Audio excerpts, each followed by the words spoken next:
Thursday 7 मई की बात है, 7:40 हो रहे हैं। आज डे हमारे पास थर्सडे है। मैंने एक आंटी से बात की जो हमारे नेबर में रहते हैं। हमारे घर में ना एक अमरूद का पेड़ लगा है। कुछ बोल रहे थे कि अमरूद का पेड़ अच्छा होता है, नहीं होता है। पहले ना हम इस चीज़ के बाद बहुत विचार करते थे, पर अब काफ़ी टाइम बदल चुका। हम कथा सुनते हैं, हम डिजिटली आगे हो चुके हैं, हमारी सोच बदल चुकी है, ज्ञान ने सब कुछ बदल दिया। तो पेड़ का कसूर नहीं होता है अगर हम ज़्यादा ज्ञान की तरफ जाएं तो, पर हमारे कर्म ही हैं जो सब कुछ करते हैं। कर्म से याद आया, एक कुकिंग की जर्नी शुरू हो चुकी है। आप देख सकते हो यहाँ पे मेरे मामू शाम के खाने का पूरा अरेंजमेंट कर रहे हैं और मैं बाहर गई थी, अचानक से बीच में छोड़ के उनको अकेले स्ट्रगल करते हुए। यहाँ पे वो पानी डाल देते हैं एंड अच्छे से तड़का रेडी कर रहे होते हैं। एंड तड़का करते करते इतनी खांसी आती है, इतनी गर्मी लग रही होती है उनको। आप देख सकते हो उनका फेस।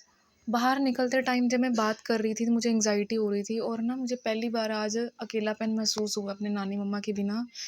क्योंकि एक ना जो बड़ा इंसान होता है ना घर में, उसको सब चीज़ें पता होती हैं, गलत सही। हम जो आज नकली लाइफ जी रहे हैं ना, बड़ा इंसान हमें सही गलत सब बता रहा होता है। जैसे मेरे सामने एक आंटी रहते होते थे, वो सवेरे गुरुद्वारे जाते होते थे। उनको ना उनके बेटे ने चंडीगढ़ जाके शिफ्ट कर दिया काम की वजह से, उनको एनवायरनमेंट नहीं ठीक लगा। तो इस चक्कर में उस उनकी हेल्थ ख़राब होगी, और वो जो बूढ़ा इंसान है ना, उनके अंदर भगवान का वास होता है। तो आज जो आपके साथ जो इंसान है ना, वो भगवान की तरह ही है। भगवान से याद आया, मेरे को ना शाम को कहीं जाना भी है एंड उस चीज़ की एंग्जाइटी घबराहट फिर हो रही है, क्योंकि मुझे ना घर में प्रसाद लेके आना होता है। ये सोच सोच के मुझे अभी डर लगेगा। मैंने जोत भी नहीं की है, पढ़ाई भी नहीं की है। थोड़ी देर पहले मैथ की क्लास लगा रही थी, नहीं हो पाया। थोड़ा सा बच्चों के साथ खेला, थोड़ी नेगेटिविटी हुई, थोड़ा आलू का भरता खाया, थोड़ा भुजिया खाया। आज मैं बहुत खा रही थी, बहुत भूख लग रही थी। ये लहसुन का पेस्ट कब से चल रहा है, जो मेरे मामू ने अराउंड कब से पीस के रखा है, क्योंकि शॉर्टेज की वजह से हमें ये यूज़ करना पड़ रहा है।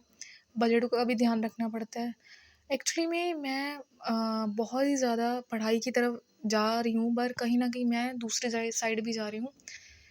अब मैंने ना दुनिया को दूसरे तरीके से देखना शुरू करा है, वीडियो के तरीके से, एक्टिंग के तरीके से, स्क्रिप्ट के तरीके से। रियल लाइफ़ में उस चीज़ को थोड़ा-सा चेंज करने की कोशिश की है, क्योंकि रियल लाइफ़ में वो चीज़ें सॉल्व नहीं हो रही थी। बहुत कोशिश की थी, तो अपने डर को थोड़ा जीतने की कोशिश की थी। मैं क्या करती हूँ, बहुत परफेक्ट होने के चक्कर में अपने आप को एज़ अ प्रोडक्ट ट्रीट करने लगती होती हूँ। जैसे मेरे मामू ना जब आलू छील रहे थे, आलू छीलते-छीलते उन्होंने मुझे ये बताया, बेटा अच्छे से उसके कवर उतारा करो, कवर बोल रही हूँ, छिलको उतारा करो। और वो एक प्रोफ़ेशनल की टिप होती है कि बेटा जो काम करना। और मैं इतना गंदा और इतना बेकार काम करती हूँ कि मेरे देख के कुकिंग सब भाग जाएँगे। इसमें कोई बड़ी बात नहीं बताने वाली। जब मैं अकेले होती हूँ, मुझे ये सारी चीज़ें याद आती हैं। जैसे मैं घर में आज अकेली थी, बात कर रही थी, आंटी से बात किया, नानी मम्मा की याद आ रही थी। तो सब लोगों के लिए बात आम होगी। और जिस एरिया में मैं अभी रह रही हूँ, जिस एज में मैं रह रही हूँ, जिस टाइम में हम रह रहे हैं, वहाँ पे तो वैसे भी लोग इमोशनलेस हुए पड़े हैं। तो एक दूसरे को देख के इग्नोर करके आगे चले जाते हैं, बात नहीं करते हैं, पहले वाली बातों को बंद कर देते हैं। उनके लिए आसान होगा, मेरे लिए आसान नहीं है। तो उनके लिए कोई चीज़ उनके लिए वो इमोशनलेस होगी, पर उनके लिए इसलिए एक्टिंग की जाती है कि उनके अंदर इमोशन भाव, पत्थर के अंदर जान डाली जाए। पत्थर पत्थर नहीं होता, इंसान पत्थर होता है, इसलिए उसके अंदर जान डाली जाती है। So thank you for watching. ये थी आज की बहुत अच्छी रेसिपी, आलू की सब्ज़ी। Thank you for watching and all the best.